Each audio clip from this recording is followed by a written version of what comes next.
So thank you all for coming tonight. It's a little bit warm in here, so you're going to hear our fans running. We're trying to circulate the air out. So bear with us. Again, thank you for coming. This is our second visioning for Plainfield. Well, we did Moosup first, now we're here doing Plainfield. We still have Oregon and Central Village to do. So tonight we have Ruth Bergeron with us from the Historical Society. We have Patrick McMahon from Connecticut Main Street, who was with us in Moosup.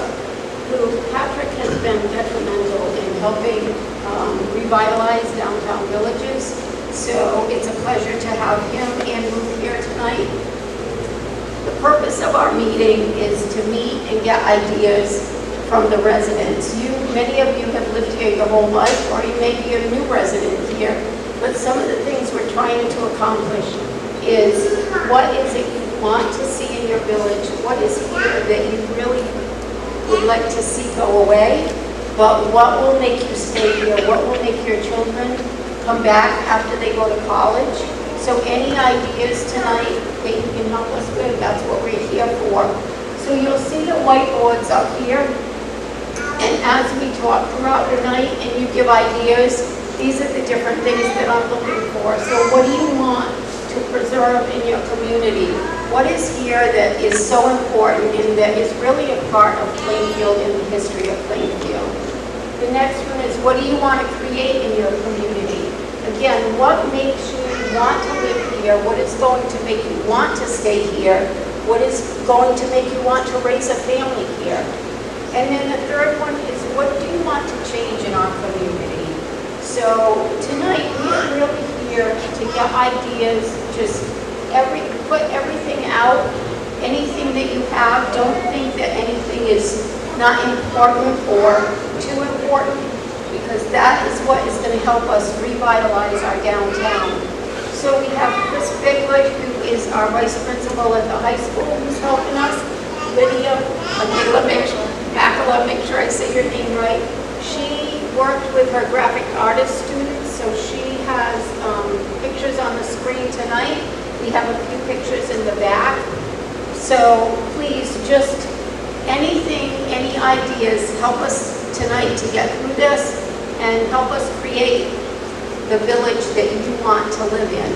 At this time, I would like to introduce Patrick. If you would like to say a few words, Patrick. So, thank you so much. Thank you, Kathy. Thank you, Marianne. Again, I'm Patrick McMahon. I'm the CEO of the Connecticut Main Street Center. We're a statewide nonprofit organization with a mission of driving more investment and vibrancy into downtowns and neighborhood commercial areas and village districts like this one. And so I did hand out to you what we call the Thor, the height of revitalization is what that stands for. And in essence, whenever you're looking at downtown development or village revitalization, you really have to have a comprehensive approach. It's not one single action is really going to make or break an area. You really need to be looking at a wide range of topics, and they're all on there. The first is the organization. Who's driving the bus?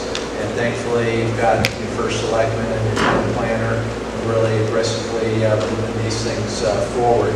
But it also requires volunteers.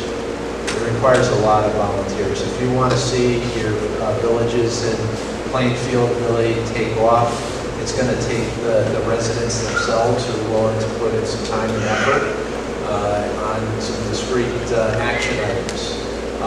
Another thing related to organization is, once the residents have this opportunity in the 4 villages to respond to these questions, is then taking it to an action plan. That there would actually be, here's some discrete steps that we're going to take in the next year, 2 years, 3 years to get us to where we want to go based on the input from the residents. The next sort of pillar is the design. Design is absolutely critical if you want a walkable, bikeable, livable, vibrant village. So where the crosswalks are, sidewalks, some bike lanes, where there's trees.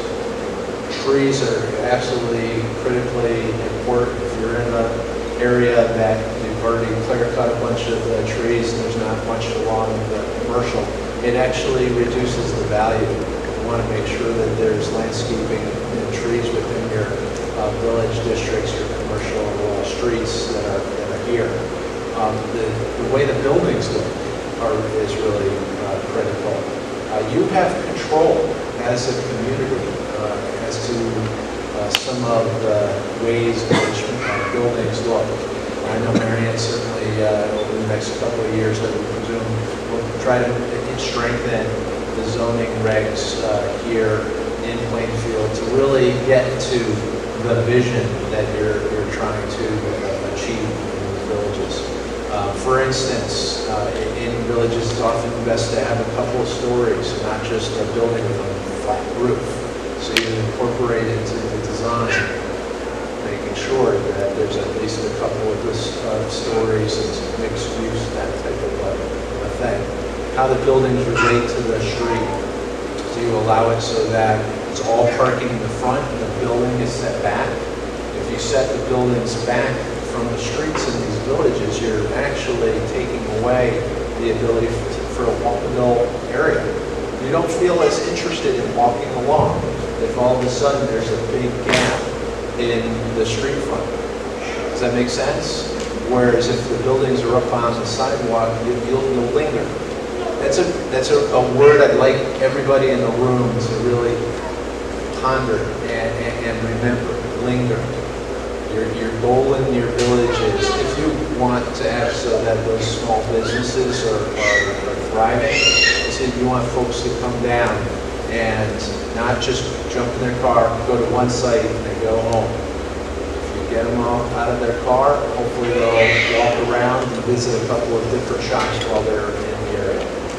The third approach is promotion. How are you promoting your particular village? Okay, how are you branding it? How are you marketing it? Social media is wonderful in this day and age. With each of these villages, you can certainly highlight the attributes of each of the villages and then make sure that people know about the events. And events are something that's important because it draws people to that downtown, to that village. And I guess that's one of the real key areas that I think that volunteers could certainly be helpful. You have civic organizations, you have events that are in these villages that will draw people to the area. It's really cool how you got your town hall in this great park in the back. That's wonderful. I know that the first selectman and Marianne are working on the various mills in the community. It's certainly a big opportunity right here in Plainfield. Field Village. I mentioned the last time I came, you've got a historic train station. Who knows that you have a historic train station kind of set back? You can barely see it right now because of the vegetation. But my goodness, if there was any way for the town to be able to move forward with getting control or access to that property and start the process of saving the building. One of the big things that we espouse at Connecticut Main Street is economic development in relation to historic preservation. Historic preservation is economic development. It is economic development because people want to now live in authentic locations. You can be in anywhere in New Jersey or anywhere Berlin Turnpike, right? Or would you rather be in Plainfield Village or Musa? It's got that cool vibe, walkability, you know your neighbors, you know your small businesses that run by mom and pop, and not when you have a mom and pop entity, when you spend your money, it's getting circulated right here in your economy. When you spend money at the franchises, that money is leaving your community pretty darn quick. So it's something to consider going forward.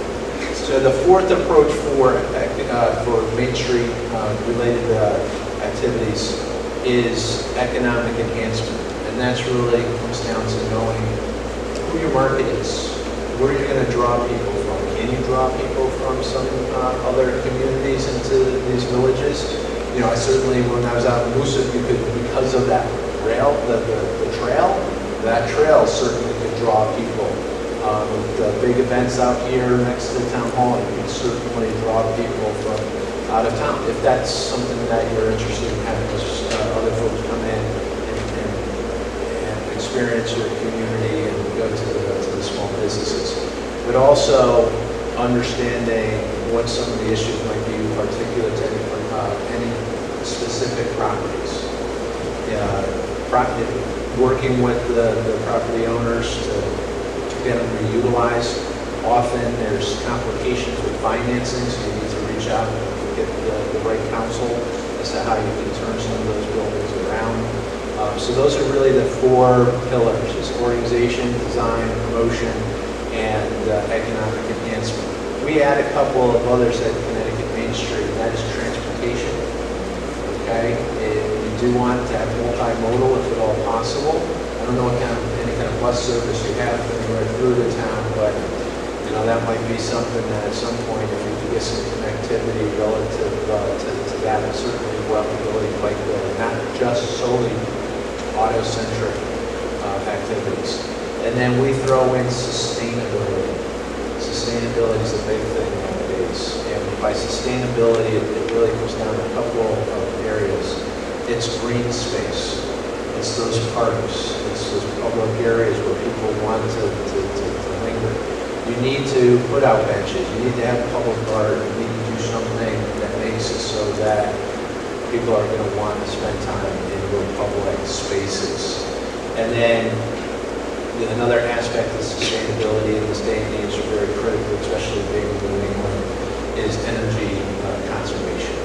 A lot of our older buildings, they do need to get upgraded for energy efficiency, and you can do that in ways that don't destroy the buildings, and there are some resources out there. So that's just a little bit about sort of the Main Street approach. I'd be happy to answer any questions along the way during the forum. I'm going to pass it back to the First Selectman so you can start to weigh in on what you want to see in your community.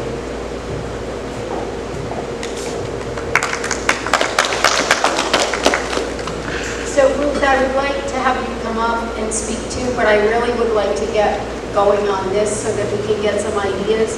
But you have so much information to share with us, so we'll start on this and we'll take a little break and then we'll get you up here, okay? So what do you want to preserve in the community? What is in Plainfield that means something to you and that has been here and that you think we should preserve?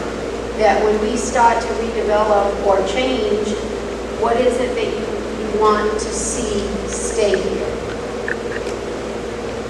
Anybody? Just any ideas? And if you don't have an idea on that, how about what would you like to create? What would you like to see in the community? Or what would you like to change? Travis? I have yet to see a single co-working space or shared work office space in this town. It is wonderful to have retail, and make no mistake, but I see a lot of people who would like to get out of their house, go to an office where abilities where they can't get a house, such as a conference room, video conferencing, Wi-Fi, something away from your family. Pick a gender, it doesn't matter, wait for the kids, you get the idea. Just to concentrate on your business multiple hours a day. I have yet to see a single place that has really been promoted at all. We have plenty of, like the gentleman was saying, I see pictures of a mill where you're talking about the annex building. That would be wonderful for people who want to spend a few $100s a month to start a business to increase their things at home and look more professional. I see a lot of businesses start that way and then migrate further.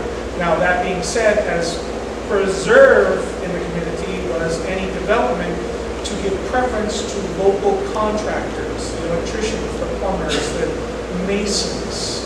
So if the building has to be redeveloped, that when a proposal goes out, that we concentrate on local, keeping the flow of money within the town.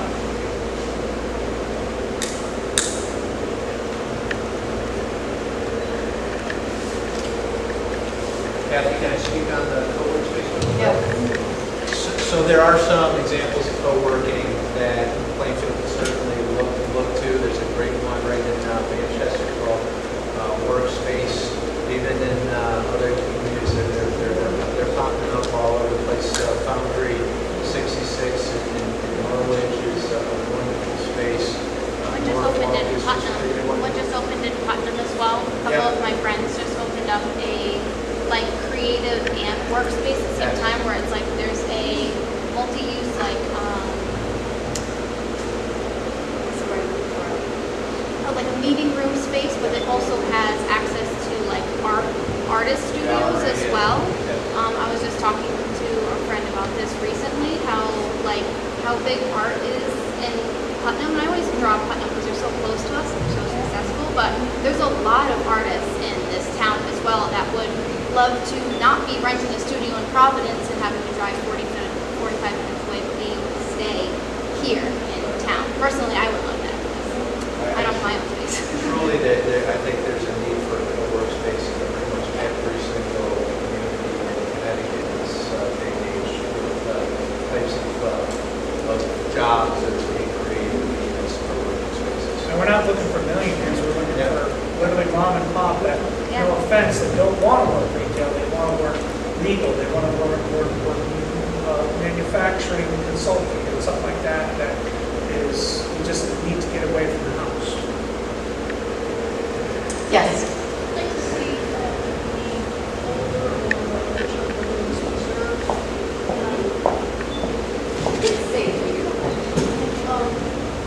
The original buildings that bring something to the town or represent the town for other people that come in to see what it was originally about.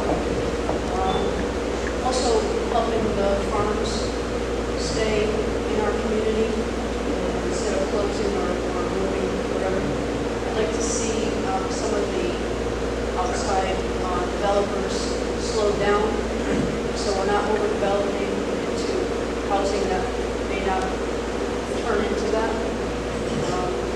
And abandoned buildings. So you want to see less development? Yes, or especially from outside contractors, because they really don't know the town. So to them, it really doesn't mean anything to them. It's just money.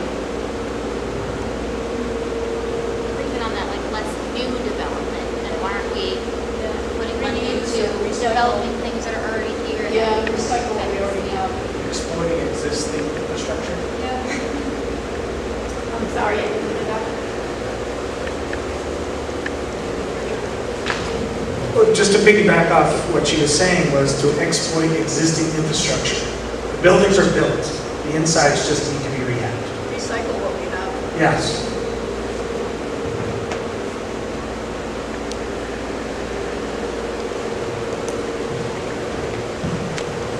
So I will say today that I spent a few hours with Joe Courtney. We actually had a working lunch here. Then we went over to the annex. We did a tour of the annex, so that I think is like my fourth tour of the annex. So when you talk about recycling old buildings, that's really where my heart is. Interroyal behind us. And Patrick was talking about the old train station that's back there. There are still some pieces over there that we can recycle and redevelop. The annex, we actually have, some of you I know were here, we actually had an architectural firm go out. The building is structurally sound. So that is something that we're working towards. We really want to be able to save that. So it was nice being with Congressman Courtney today, giving him our ideas, what I would like to see, trying to find ways to find money that will help us to accomplish those things. So again, that is a big part of Plainfield because we do have a lot of history here, and I think it's important to save that history. Yeah. The restaurants, there's three, right? Daybreak, Steiner, and Horsebrook and Gus's, and they do very well. They're mom and pop restaurants, and I know they're probably too tired to get involved at night, but if they could be involved in revitalization, it would help them as well as us. So they're already established businesses that do very well. So I don't know if you put that in preserve or maybe. Maybe they can help us create our communities. Right, that's what I'm saying, get them involved, because they're already established. Everybody else.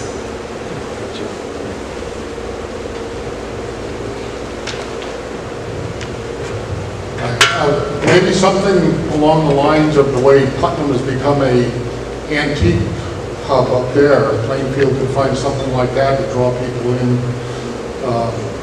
that Plainfield would be known for.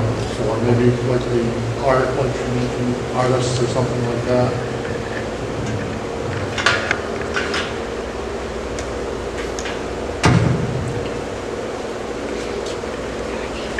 Community market.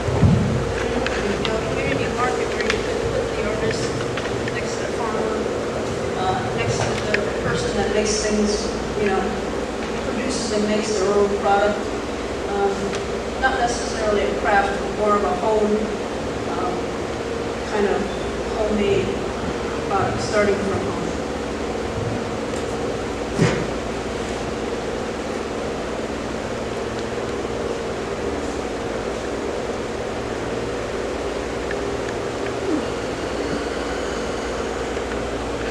Anybody else, any ideas? Jimmy? I want to make sure we keep recreational activities for the youth.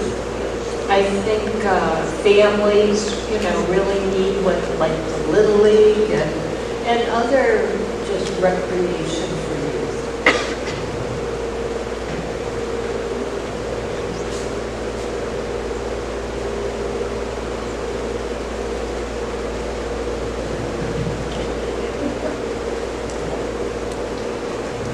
I know there's a shortage in athletic fields for like soccer and stuff. We're constantly borrowing from the schools. And there's just not enough room there for the programs. We've actually moved half of some of the programs to Sterling for field space usage. There's just not enough room here in this town to use the fields right now. So we need to create more space. We need open spaces that can be used for different things. You can use them for, like I said, soccer, recreation soccer. You can use them for community events. There's different things you could do with it. You just make one big recreation facility or location, but it's finding that big piece of land. I mean, the Little League's got their place, the youth football has their place. Anybody else have any ideas? These are all great ideas. Yes. Patrick, how with the revenue sources, how we bring investors in, small individual businesses, doing this themselves, how the world does it all happen to create this vision? It really all depends on what you're attempting to achieve. If you're talking about small businesses, there are resources out there for small businesses. You can get counseling through the SCORES, the Senior Corps of Retired Executives, or something called through UConn and the SBA, Small Business Development Centers. So business owners can go and get free counseling. They can even, at the SBDC, they can come and actually run a workshop here in the community on a morning, invite them directly from folks that know how to tap into SBA and other financing. And that's for small businesses. If you're looking at restoration of buildings, there's historic tax credits if it's on state or national historic registers that can potentially be brought to bear. It depends so much on what the particular project is, but there's almost always some way to overcome challenges, but it takes often leadership by the community itself, leadership and willingness by the property owners themselves to invest in their own buildings and their own businesses. But there are resources out there, and the question is always making the connections, making sure that people are aware of the resources that already exist. Yep. What they are. So in 2015, Connecticut Main Street and a couple of other organizations was able to get a new bill passed through the state legislature, which allows municipalities to adopt tax increment financing districts. And essentially, it's a way to reserve some particular fund, future tax revenue that's generated in an area, and reinvest it directly within that area instead of it going into the general funds. So, for instance, here in Plainfield, if you wanted to, you could create TIF districts solely for the village centers, and any new taxes that are generated from development within the village, a portion of it would get reinvested right back into it. It's almost it's almost a forced savings account for the town. You're basically making a public policy decision that you need to be reinvesting in those areas if you want to achieve what you're trying to do. You need to have a revenue stream. The important part about this is any of the taxes that are currently being generated in any of these villages or wherever you decide to do a TIF continues to go into the general funds. Okay? So anything today that's paying for any of your education, your safety services, any of those things will continue to go and pay for those services. It's only based on new incremental value. So if you have some infill opportunities in these villages, you got vacant lots that can have a new building that hopefully fits the sense of a village. The new tax revenue that's generated from that new development or an expansion to an existing building. Say you got this restaurant, they're doing great, but they need a little bit more space. If they added 3,000 square feet off the bat, that addition raises the new additional taxes, and they could be reinvested back into that district. What could you use the money that's generated through TIF? We made it so flexible. You can use it for just about anything that you believe is going to move the needle for economic and community development in that area. Whether that is some public art, whether that is facade improvements, whether that's a small business loan program, whether you name it. It is so flexible. It's a great new tool. Enfield just adopted one for its historic downtown as well as the mall area on Monday night. So this is fresh off the presses. 8 communities have taken advantage of that new law. And again, it's a great new tool. It's certainly something that I think that Plainfield and every community across the state should really at least investigate to see if it's a good mix. And we at Connecticut Main Street Center could help with that. We've actually developed several of you have to develop a district master plan. It's basically a business plan for that particular area. We've done that for a number of communities already. So definitely something to look to as a possible funding stream. I believe in historical data that can be replicated. In similar towns to ours, because you're more experienced with that. What have you seen that those towns have done to help increase? You don't have to go into 10 subjects, but like, what are the top 3 that you see reoccurring, town after town? Some town that they implement some basic form of this that helps the basic tax base, that helps the town grow.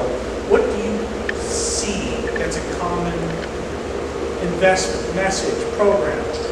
So the more recent themes are certainly highlighting your restaurants. Restaurants are a draw. The arts, a lot of communities are trying to take advantage. Arts is big business. It actually exceeds a lot of industries for the actual value in dollars that are exchanged through the arts. So a lot of communities are trying to tackle that. In this day and age, a lot of entrepreneurs, so that co-work space type of effect. I do feel that you really do, you do still have an advantage of something because of highway access. I still want to achieve trying to get some light industrial. Not necessarily heavy industrial is going to pour smoke. Nobody really wants any of that anymore. But in this day and age here in Connecticut, we do have the workforce that can attract light industrial. And even in some of the village areas, there may be buildings that you could still have a light industrial use in the rear. Like if you're a coffee roaster, the coffee roaster is actually kind of like an industrial use. That could be in the back, and then the retail is in the front. So there's a lot of different ways to achieve that. One thing that I would certainly mention, I don't know if Mary had a chance to look at the village district regulations. Are you going to potentially adopt any? Well, actually, I kind of tweaked because previously we used to have this because those were extremely onerous to abide by.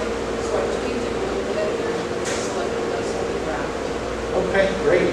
So essentially, there's a way for communities to establish a village district, and what it helps is it provides some design oversight that's a recommendation to your planning and zoning commission. So it's not regulatory, it's making, well, I shouldn't say that, hopefully the regulations on the books for the zoning include some of the things that you're attempting to achieve by design, but ultimately the design review is done by architects or outside consultants who will then make a recommendation to say, yeah, we think that this new building will be in character for that village.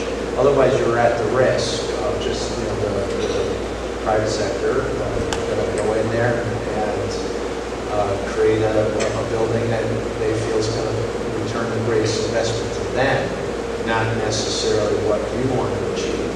I'll give you an example of what we did when I was in the town of Suffield. Suffield is a small town of 15,000 people, and CVS came to us in our downtown at what I call a 100% corner, so there's a traffic signal, okay?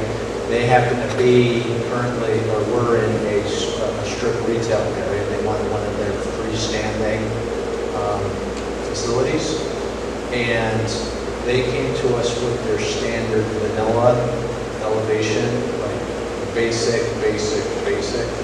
with the building set in the back on the two corners with all of the parking on the two corners. So killing any kind of pedestrian sense of our downtown. And because we have the village district regulations on the books, we're basically able to tell a national retailer dead on arrival, we want your investment, but we want you to step up your game. We want your building to fit the character of our community. And it's really interesting because most of the national retailers, they have design number one, which they'll try to get through the community. If the community just says, sure, we love the tax revenue, bring it in, then that's what they go with. If they bring it to the community and the community says, no, hold on. We want to see this, we want the Walgreens, we want whatever it is, but we'd like to have a brick facade, or we'd like to have whatever, a fake second story to make it look like it's got a little bit more character. And they will do that if they want to be in your community. So I really feel that it's up to you to decide what you want for your community. Could that be supplemented by development corporation that will facilitate the economic development, and the corporation wants to merge the two brands? Okay, can you try Well, that the one development time? corporations I work with are like a liaison versus the government versus the corporation. Like, they have their template of buildings. We have their template of town laws, and how to merge the two. Yeah, there's several communities that have some kind of a redevelopment agency in order to help facilitate those type of more complex transactions. Usually, you have to try to make sure that the redevelopment agency has appropriate professional or people with a background that can really help move those type of projects along. That really depends on the community, what you're trying to achieve once again. And you still need to have some kind of funding stream for a redevelopment agency. So that's part Like a of federal grant. the mix. It really, again, federal grants. Grants are tough. They're out there. There are some grants out there. What's your population again? It's a little over 15,000. I'm hoping that the small town economic assistance program called the STEAM program that has helped a lot of the small communities, costs the council of small towns, and Connecticut Main Street and others, it had been zeroed out in the last budget. And we said, no, this is really an important thing for communities like Plainfield to be able to tap into. Please make an allocation. The Finance Committee was including it into their sort of budget. I believe that there's going to be that will incorporate bonding, and the STEAM program is our bonded funds. So it's really behooves for selectmen of all the smaller towns, working with cost to encourage your local representatives to get that STEAM reallocated. It's still a competitive grant. So Plainfield would have to determine what are some of your priorities and what do you think would give you a good shot of getting STEAM grant money going forward. And that's just one state grant. You got to look at other potentials. But a lot of focus is always on why can't you get the grants? Grants are a lot more difficult than people think. Philanthropy. 85% of what happens in communities is because of individuals and families, their own donations, all across the country. Corporate grants, other foundation grants, all that other stuff is 15%. So when you're thinking of doing your projects, certainly make sure that you've reached out to your community and asked folks to invest in their own place when you can. People will do that if it's a project that they think is really going to resonate and make their town more special. So something to definitely look at. You also want to look at whoever your community foundation is and try to ask for, say a co-work space, for instance. I think that would be a great little application if you found a building that you thought would work for that particular use and you're just looking for the seed money to help something like that. You could go to the community foundation. I'm going to turn it back over because I know the first selectman wants to keep this rolling. So do we have any other ideas for any of these? I'm not, we have pieces of it, but I'm not sure if we really have a focus on the real historical values. So that's why Ruth is here, and she's going to share with us. So Ruth, would you like to sit? Because I can stay right there. So this is Ruth Bergeron again from our Historical Society. Thank you. Well, I look at everything from the historic aspect simply because that's my passion. I'm still here to do this. But sometimes I feel like I'm one voice crying out in the wilderness. There are other people who are interested in history, but who never really show it or say anything about it. And one person alone, or even a few people, because we're getting some good people to start with it.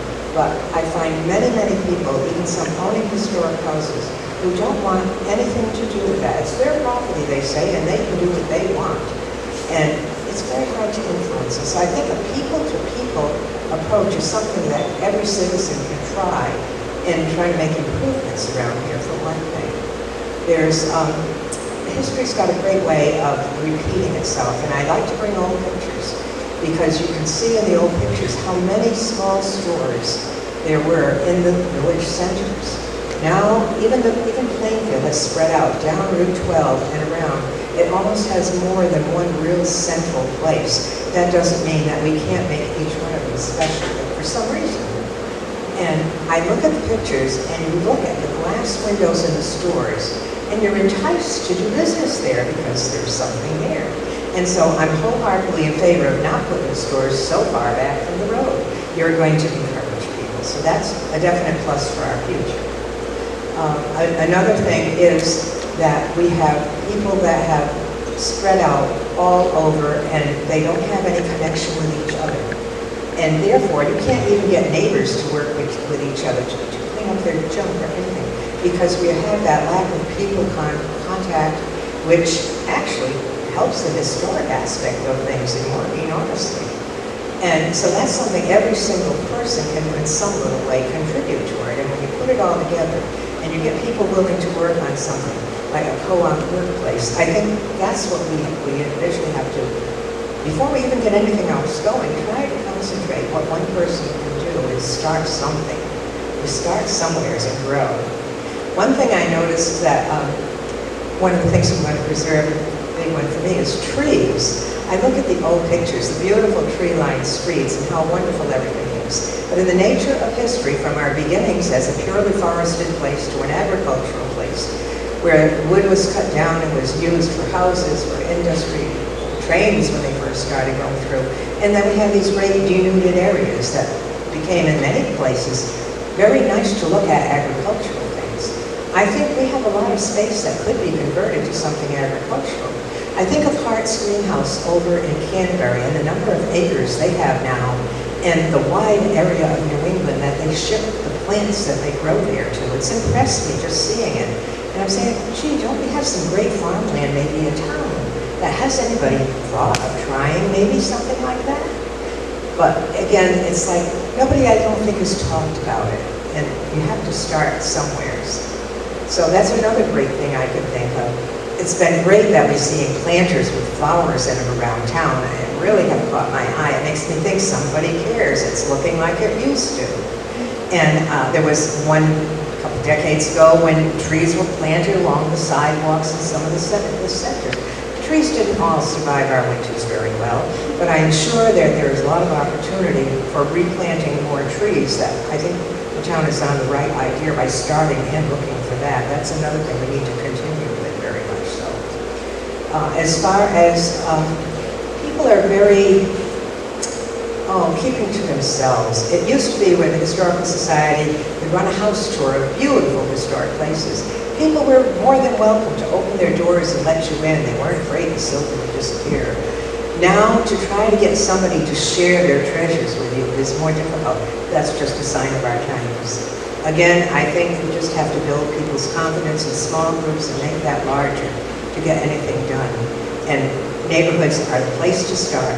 And like I say, even for Plainfield, it's more than one central neighborhood now, not what it was originally.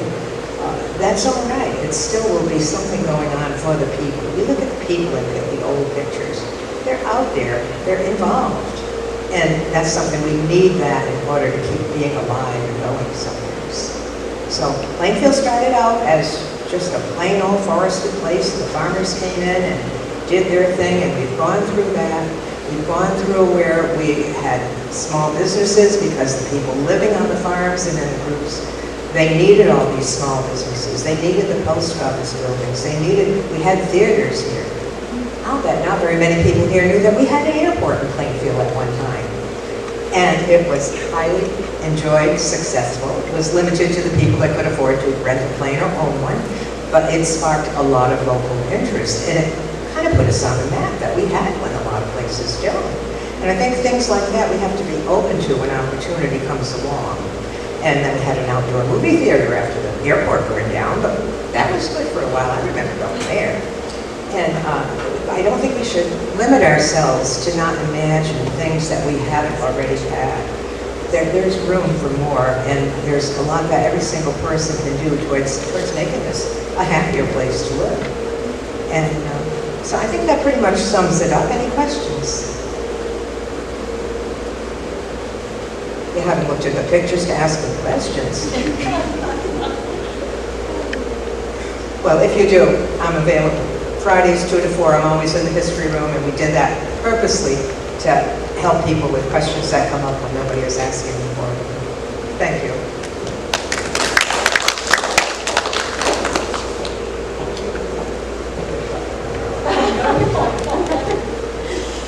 So do we have any other comments, any other ideas or anything for tonight? Yes. I have a question, and Patrick, maybe you can answer. Do you have any experience with towns that have revitalized, I'll use Moosup for instance, if you go to downtown Moosup where the old hangout and a couple bars used to be, and revitalizing in the way that you get the community involved. So if a contractor comes in and purchases several buildings and it's multi-purpose, so maybe there's condos or apartment style, but when they sign a lease, it's within the agreements that they need to keep their area beautiful. Maybe there's a community garden and it incorporates 10 hours a week of community service, so that, like Ruth said, it brings people in and it brings the community together. Do you have any experience with any towns doing that type of work? So I'm trying to wrap my arms around your concept that it would be a developer would come in. I don't know if it would be a developer or even the town that, maybe the town comes in and they pick one neighborhood and they start to revitalize, and they, maybe it's not property that they're going, maybe it's not homes that they're selling back to the community, but it's rental properties. And what they do is they establish like a lease agreement, and in that lease agreement, it has certain stipulations. You need to keep your flower boxes in bloom. You need to do 10 hours a week in the community garden. You need to, so that you're contributing and giving back to the community that you're trying to enrich and beautify. Yeah, without having sort of a local historic district that requires something like maintenance and upkeep of the design of the buildings themselves. I think really what it comes down to is the community looking at where in the villages you have shared space. Where do you have shared space? Okay, so that's the sidewalks, that's the little parklets. In Moosup, you have a little park. It's almost like a kitty corner to the Cumberland Farms. And for the most part, there's not much going on there. I don't think that there's been much visioning as to how that could be tapped into for that village. What about here? Is there a space or two that could be more of a gathering spot and gather? And there's a lot of people who will volunteer their time to upgrade sites like that. You go and get contractors that would be willing to volunteer their time. You get a local shop reel. And you just cobble things together and make things happen. But it's incremental improvements, and you need to celebrate. Every single time you make one of those improvements, celebrate it, get it out there, and they build upon themselves. Part of the challenge is in a lot of the communities we're just so busy within our own lives. It's really critical that when we do make an the work of revitalization never ends. So in each of these villages, the first selectman in 50 years is going to be dealing with trying to make sure that these villages remain vital and vibrant. That work with this stuff never ends. I said linger. I'm going to throw out one other thing that I hope that everybody would consider. And I think it's pretty easy to remember. ABCD. Can everybody say that back to me? ABCD. It's asset-based community development. Asset-based community development. You already have a significant number of assets. We could have done another sheet here that includes all of the different historic stuff we have. The villages, the town halls, the parks, the small businesses, the museum, the farms, the farmers market. You know, I'm not being all that familiar with the community, but you can see what I'm getting at. And what it is how do you connect the dots from all of those different assets and market them to your residents first, most importantly, and then beyond that to folks that would visit your community. So that's something that each of those organizations, like the Historical Society, youth sports, you know, that's an asset for the community. Get those different organizations to get together on a regular basis. When I was in Suffield, I tried to get the executive directors or some representative of each of the cultural heritage entities within the community to come to a meeting once a month for 1 single hour, and I bribed them with some pizza, okay? Just so that the conversations would happen on a monthly basis, and the purpose of those meetings wasn't for you to just say what you're doing. The Historical Society, you could be up here probably for a half an hour saying everything that you're doing. The important thing is to ask, where are our common issues? Is there some issue? Is there something from this organization that if I throw it out there, we have this need, and bounce it off of the other organizations, and making it so that your calendars line up, for instance. It was really effective. So something to consider. Have you done much farmland preservation?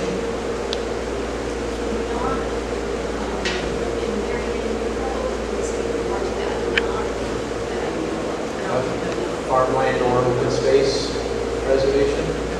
Just again, it's something also to consider going forward. There are open space grants. There's something called preservation of development rights through the Department of Agriculture. We were extremely aggressive in Suffield relative to that. It does require a portion of town funds. So you would, on your annual budget, you would have to make a determination. We like this open space. We like some of the farmlands. Let's preserve that forever going forward. The open space for public access, the farmland, that it would continue to go from farmer to farmer to farmer without sprawling the community. That was our big concern in Suffield. We were pretty hot community when it came to new housing subdivisions. We wanted the housing to be concentrated near these downtowns and the villages. Try to preserve more of that beautiful vistas and open space, and hopefully have locally grown produce that the residents could enjoy. We tried to preserve one single farm every single year. And you may not have enough farms, I don't know how many farms you have, but if it's not farms, additional open space. You've got a river running through. I think any community that has river frontage, any community that has river or lake, you have to maximize as such a community asset. But if the public can't access the edge of it because the private ownership is surrounding it, you're losing that opportunity to have a real rally not be able to preserve all the land along the river or preserve all the land around the lake, but at least find ways to preserve and have access to key places that you think that the communities going to want to enjoy that access. So, Theoretically, you just tagged a place that I haven't thought, but in Moosup was an open space right across from Cumbies and now Walgreens. Would a farmer's market like Friday between 3 and 7, because it's high traffic in and out, people coming home, would that and DKH parking lot, which is not what, abandoned now, moved out, would that be considered a good use of that time and space because there's next to no investment by the town, but basically open farmer's market on a high traffic afternoon? I remember seeing a picture that the students came up with for that exact item. So when we did our visiting, that exact location we were talking about, that's one of the things that we talked about. And if you look at some of the pictures that are hanging on the wall, those were our pictures from our new subdivisioning. And there's a picture with a farmer's market in that location. So we're there. Basically a quick bump, Yeah, no minimal investment. that's right. Okay. You help the farmers. You do need to determine who the farmers market master, someone who kind of will step up to that. There are some regulations by the state, A lot of concern with application for residents for parking, CVS. Based on my traveling around, I think we got tons of parking. Way beyond what you would ever need for a small farmer's market on a Friday night or Saturday or something, whatever time we're gonna put it. There's certainly on-street parking in some of the areas there. Maybe you can share space with the commercial, behind the firehouse. There's plenty of parking there, just to make sure people understand. You want to get people out of their cars and walking around. Hopefully they go to the farmer's market and then they go to the restaurant that happens to be around the corner. It'd be nice to have a farmer's market and move stuff. So you catch them both, but on different nights, obviously. There are communities that do that will have two different areas of the community. I think one of the first things you would need to do is you need to survey the local farmers and farmers in 5 or 6 communities surrounding Plainfield as to their availability and willingness to. It's a commitment.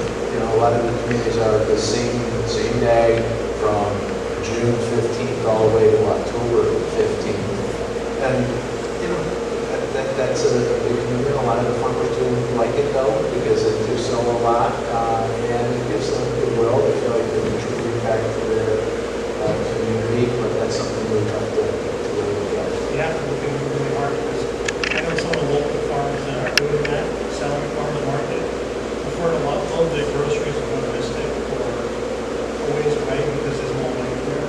Yeah. That's unfortunate. That's going to be one of the challenges is, 15,000 people, not, very high. I wouldn't even think about the farmers, just backyard farmers.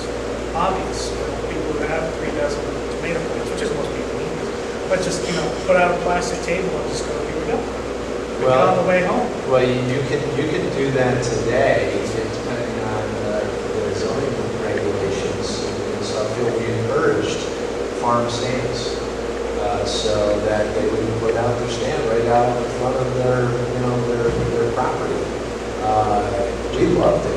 We thought that it attracted people to the community. A couple of the farm stands are there's sweet corn that people come from during that time frame to this particular farm stand on Route 159 in Suffield because it was just the most amazing stuff.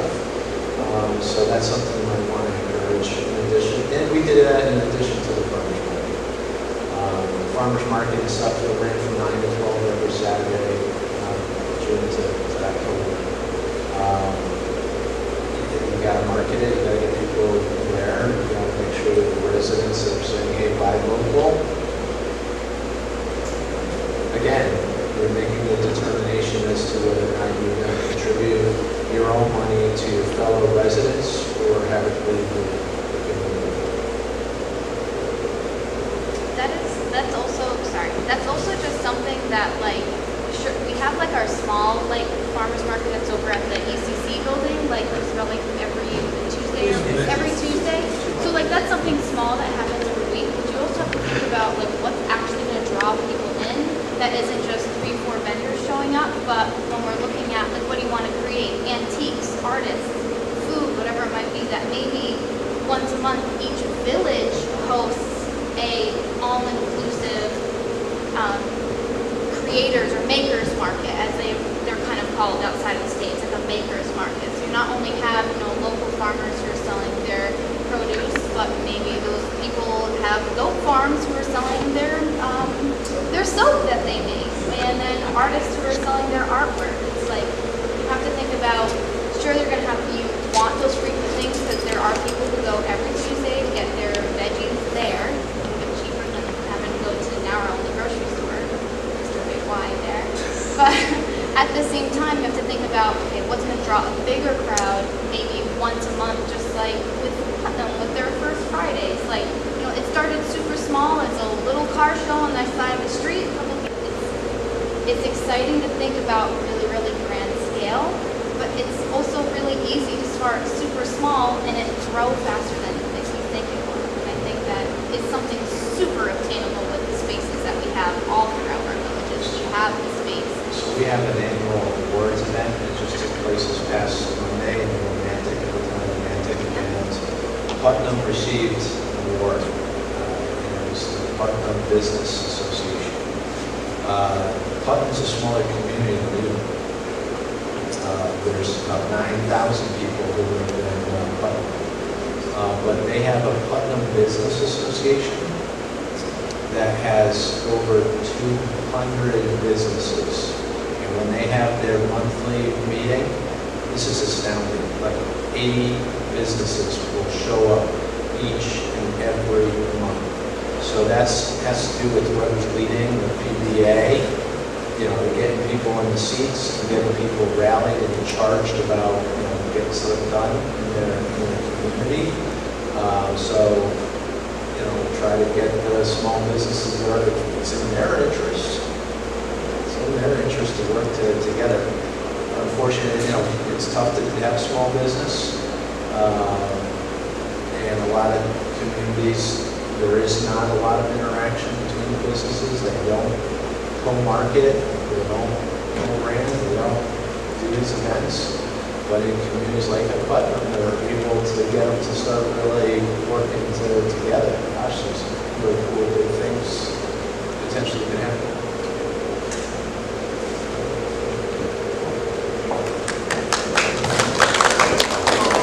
So Patrick, just speaking about Putnam's Business Association, tonight we have Dan Chaplin, who's the president of Plainfield Business Association.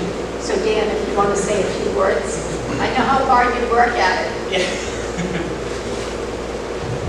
Thank you. So again, my name's Dan Chaplin. I'm the president of the Plainfield Business Association. So everything that you guys have been talking about is the stuff that we're trying to work on with the Business Association. We've currently got about 50 members, mostly businesses, but I believe that there's about 400 businesses in town, so we've got a long way to go. So we are a nonprofit, all-volunteer community program. And again, I stress the volunteer. Every one of us has full-time jobs. We're crazy busy, but we're all jumping in there and trying to make our community a better place. We do different events. You're familiar with the Celebrate Plainfield Day that we do right here at Williams Park. We fill up that park with events and vendors and stuff. We do Christmas tree lighting in December. We also help to try to promote other associations events, like the Senior Center, they have an event, the Rec Department has events, we try to participate in that. The Rotary has a cornhole tournament, we help sponsor them. So we try to all work together, sponsor each other and help each other out. But our biggest thing, like everybody, like you said, getting people involved, right? We need more people, we need more businesses, so reach out to us, please. We've got a great website, plainfieldbusinessassociation.org. Okay, go on there, learn about us. There's membership applications on there. Reach out to us via email. We have meetings once a month at the Jewett City Savings Bank in Central Village. Everybody's welcome. I would love to have the problem of filling that place up and having to find a new place to meet. All right, that'd be awesome. So again, just reach out to us, and this is what we're trying to do: make our community a better place, get businesses and residents together, and do great things. So, thank you. Thank you, Dan. So any other comments or questions for tonight? Yes. Yeah, you mentioned open space funding. Don't we have, in Plainfield, don't we have an account We have some for? open space money set aside, yes, we We do. do, yeah. Any other questions, comments? So thank you for coming. There's refreshments, there's water. Please stay and chat, and Patrick will be here for a little bit. Ruth will be here for a little bit. Look at the pictures, any questions, anything. So thank you all very much for being here. Have a good night.